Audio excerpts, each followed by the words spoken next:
இல்லை? ஸோ அப்படி இன்க்ரீஸ் ஆகும்போது இங்கே வாங்கிற மொத்த ஷேரோட மதிப்பும் இன்க்ரீஸ் ஆகும். ஸோ இதுதான் வந்து டெரிவேட்டிவ்ஸ்.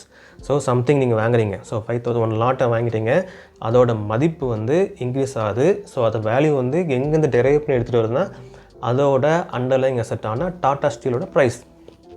ஓகேவா? ஸோ ஏற்கனவே சொன்ன மாதிரி ஃபினான்ஷியல் இன்ஸ்ட்ருமெண்ட் சொன்னல, என்னது ஈக்விட்டி. ஸோ ஷேர்ஸ் தான். ஸோ ஷேர்ஸாக நீங்கள் வாங்கியிருக்கீங்க. ஸோ 5500 ஷேர்ஸ் நார்மலாக ஷேர் வாங்குறாங்க, ஒரு லாட்டில் வாங்கியிருக்கீங்க. ஓகேவா? 5500 ஷேர்ஸ். ஸோ அது டெரிவேட்டிவ்ஸ். ஸோ அது வந்து டெரைவ் பண்ணி அந்த டாடா ஸ்டீல் வந்து ப்ரைஸ் வந்து டெரைவ் பண்ணி எடுத்துகிட்டு இதோட மதிப்பு வந்து இன்க்ரீஸ் ஆகுது. ஸோ டெரிவேட்டிவ்ஸ் என்னன்னு சொல்லி ஒரு எக்ஸாம்பிளோட பார்த்தோம். ஸோ ஒரு ஜென்ரல் மீனிங்காக வந்து புரிஞ்சிருக்குன்னு நம்புகிறேன். டெரிவேட்டிவ்ஸ் கீழே வர முக்கியமான 2 டைப்ஸ் என்னென்னு பார்க்கலாம்.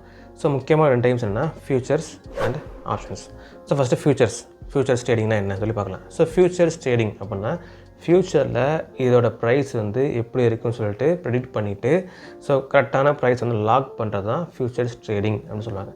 ஸோ ஒரு உதாரணத்தோட பார்க்கலாம். ஸோ அதுக்கு முன்னாடி ஃபியூச்சர்ஸ் அப்படி எடுத்துட்டாலே ஒரு கான்ட்ராக்ட் பேசிஸ் தான். ஸோ ஒரு பையர் அண்ட் செல்லில் வந்து ஒரு கான்ட்ராக்ட், ஒரு அக்ரிமெண்ட் மாதிரி ரெடி பண்ணி சைன் போட்டுப்பாங்க. ஸோ அந்த ட்ரேடு வந்து குறிப்பிட்ட மாதம் 2 months 3 months கழிச்சு எக்ஸிக்யூட் ஆகிற மாதிரி ஒரு பையர் அண்ட் செல்லை வந்து சைன் போட்டுப்பாங்க. ஸோ இதுதான் வந்து ஃபியூச்சர்ஸோட ஒரு முக்கியமான ஒன்று.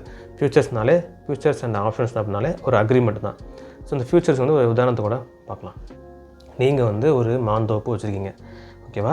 ஸோ அந்த மாந்தோப்பில் அந்த மாங்காய் வந்து நல்ல விளைச்சல் ஆகிறதுக்கு வந்து இன்னும் 2 மாதம் ஆகும். ஓகேவா? உங்களுக்கு அது தெரியுது. ஸோ கரண்ட்டாக வந்து ஒரு 1 kg மாங்காய் வந்து இப்போது 100 ரூபாய்க்கு போயிட்டுருக்கு. ஸோ உங்களுக்கு அது இப்போதைக்கு